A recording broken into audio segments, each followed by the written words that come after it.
rigor mortis, girl. It was rigor mortis, girl. Who's Morris?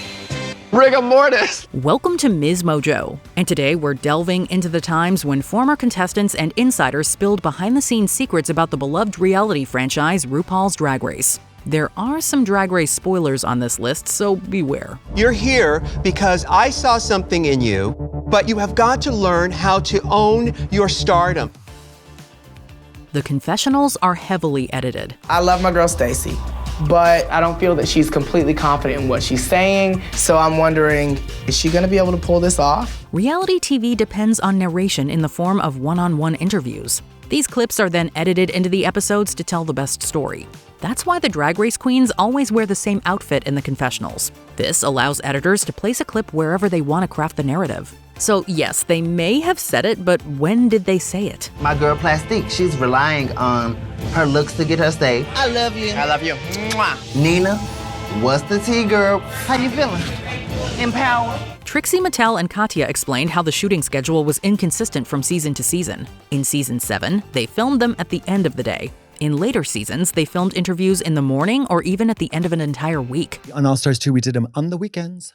Once. So I would have to go in for 4 hours and describe the whole week. This, I actually, while it was very difficult, this was much more natural. You have to wonder how the recall of events might change given the schedule. RuPaul's Jammies. At the start of every episode's runway segment, the luminous host appears in a glorious gown generally made by Zaldi, her designer of choice.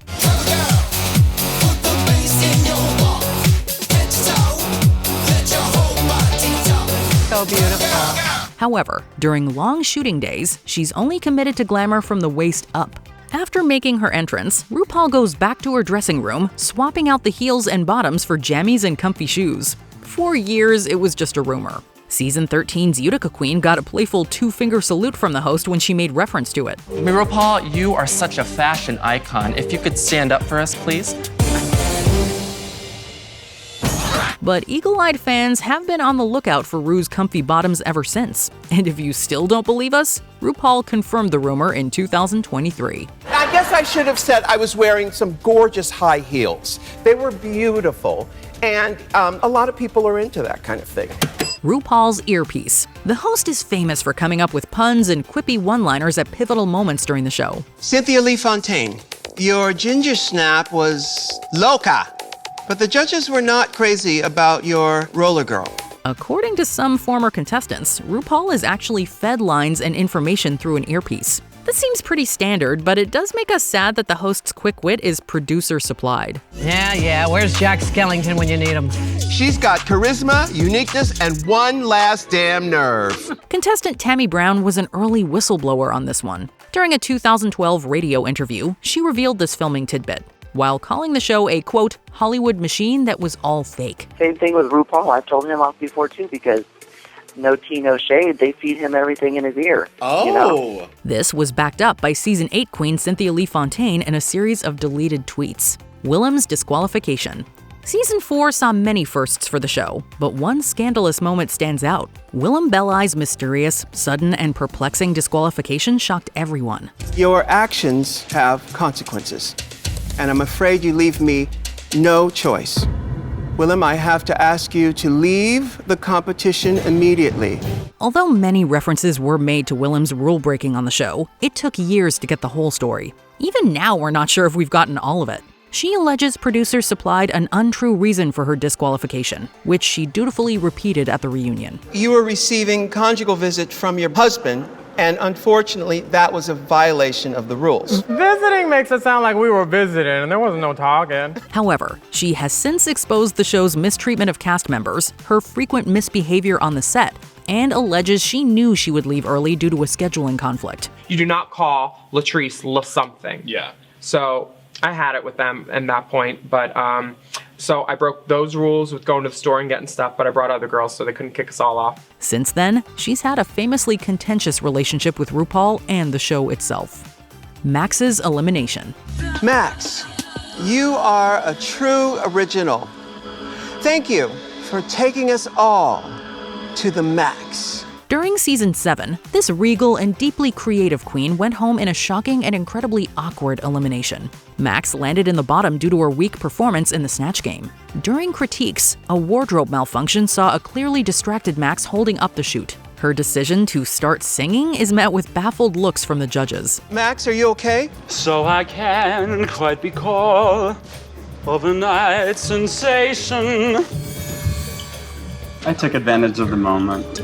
Max herself alleges that the scene was manipulated to make her look delusional, and that RuPaul had asked her to sing. So she asked me to sing a few bars of Swanee, but I think she said Somewhere Over the Rainbow. Because I was like, no, I'm going to sing the thing she sings in A Star Is Born instead. And she said, her castmate Katya recalls it somewhat differently, remembering RuPaul's request as more sarcastic than anything else. Regardless, the suggestion that she sing something was edited out to help craft the narrative that it was Max's time to go.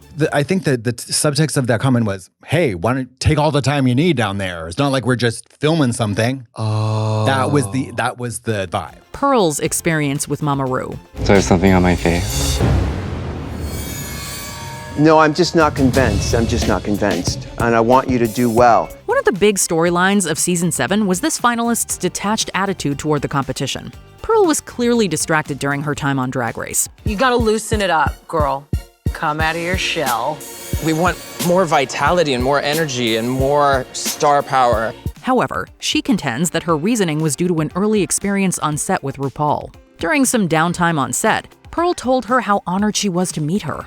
RuPaul's alleged response has gone down in history among fans. And she turned to me and she said, "Nothing you say matters unless that camera is rolling." For many fans, those words shattered the show's image of the benevolent Mama Ru, who sees all the queens as her children. The crownings are staged. It's the culmination of every season. The Drag Race finalists finally learn which of them has snatched the crown, and the crowd goes wild. Jinx Monsoon. But this live reaction is anything but real. Since the show's 4th season, the show films several different endings in front of a live audience to hide who actually won. If you did end up in a tie with the door, how would you have felt? Yes, they did film. So we film, as most people know, it's been, said many times, they film all of us winning. This largely came about because of leaks that spoiled the season 3 winner.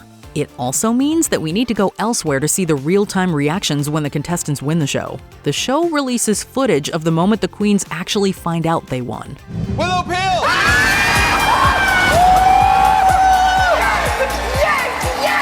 Asia and the Vixens heart-to-heart. Season 10 opened up a conversation about reality TV narratives about Black contestants. Two queens, Asia O'Hara and the Vixen, had a discussion about their differing approaches to this problem. Maybe subconsciously, you might go to a place of anger because Eureka is a representation of a lot of what you don't like in the community. In the edit, it looks like Asia is doing most of the talking, having a character-building breakthrough with the Vixen. However, it's alleged that this conversation was heavily manipulated to suit the show's narrative. All of that anger has been bottled up and it is now directed towards Eureka. Is Vixen handling it the wrong way? Yes. Do I understand where the Vixen is coming from? Absolutely. The Vixen revealed that many of her responses and talking points were cut out of the conversation as it appeared in the episode.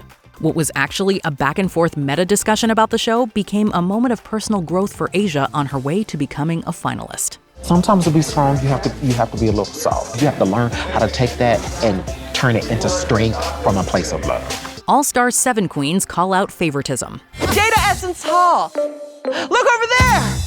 It's the exit! The all-winners season of the show was a celebration of Drag Race's amazing roster of champions. Despite the non-elimination format, the queens had plenty to say once the cameras stopped rolling. Social media and interviews with many of the cast indicated that the production team essentially papered over Jinx Monsoon's weaknesses over the season. There are some legitimate fashion icons and bona fide seamstresses in this room. And I am not one of them. They insisted that her win, though deserved, was almost a foregone conclusion. In fact, the entire cast got together for an unsanctioned, unofficial reunion to hash things out. According to Evie Oddly, Jinx agreed with their complaints. All of the girls just aired their grievances about how the competition felt rigged around And then we get affirmations from the one person that it would have mattered from. Release of the reunion was blocked, presumably by World of Wonder, the show's production company.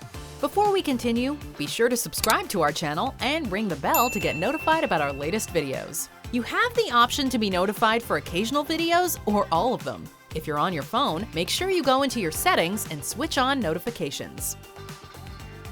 Ginger Minge's favoritism on All Stars 10. Ginger, is there anything you'd like to say? It's been 10 years of coming to this competition, and I'm f***ing ready to reign. Fan reaction to the show's 10th All Stars season was not what RuPaul and company would have hoped. After her 4th attempt at a crown, Ginger Minge walked away a winner, and the response was tepid to hostile. Many former contestants joined the fray. Several queens, including Candy Muse, Willam, and Naysha Lopez, questioned some of Ginger's wins, and by extension, RuPaul and the producers. You went from one iconic singing to from one iconic lip sync to another iconic lip sync. Most of the controversy centered around the See You Again lip sync between Ginger and Denali. The result was contentious, to say the least.